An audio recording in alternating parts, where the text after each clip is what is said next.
जय माँ भगवती।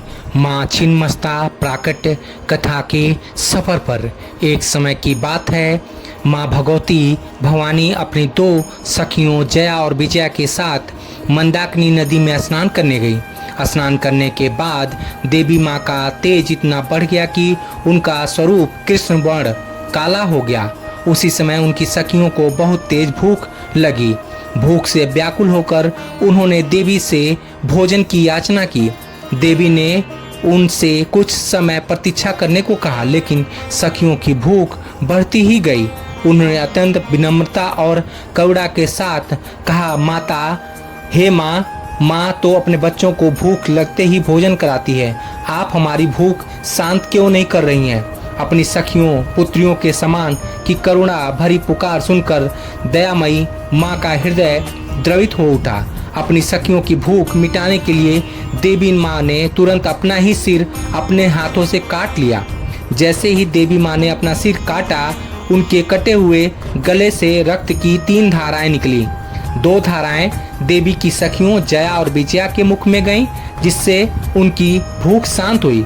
तीसरी धारा स्वयं देवी के कटे हुए सिर के मुख में गिरी, जिसे उन्होंने अपने बाएं हाथ में पकड़ा हुआ था। इस अद्भुत और उग्र स्वरूप के कारण ही उन्हें छिन्न मस्तक वाली कहा जाता है, त्याग का प्रतीक। यह कथा दर्शाती है कि एक साधक को अपने अहंकार सिर का त्याग करना पड़ता है ताकि वह पूर्ण चैतन्य को प्राप्त कर सके।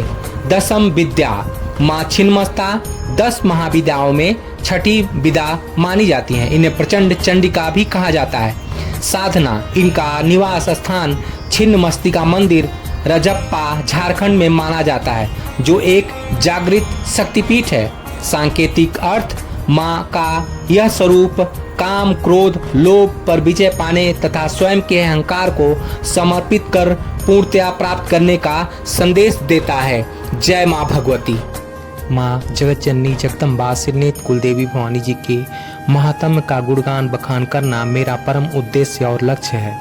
माँ का यह भक्त आप सभी माँ भक्तों से विनम्र निवेदन करता है कि माँ के चैनल को सब्सक्राइब करें, लाइक करें और अपनों को शेयर करें। माँ सभी की हर मनोवांछित इच्छा को पूर्ण करें। जय माँ भगवती।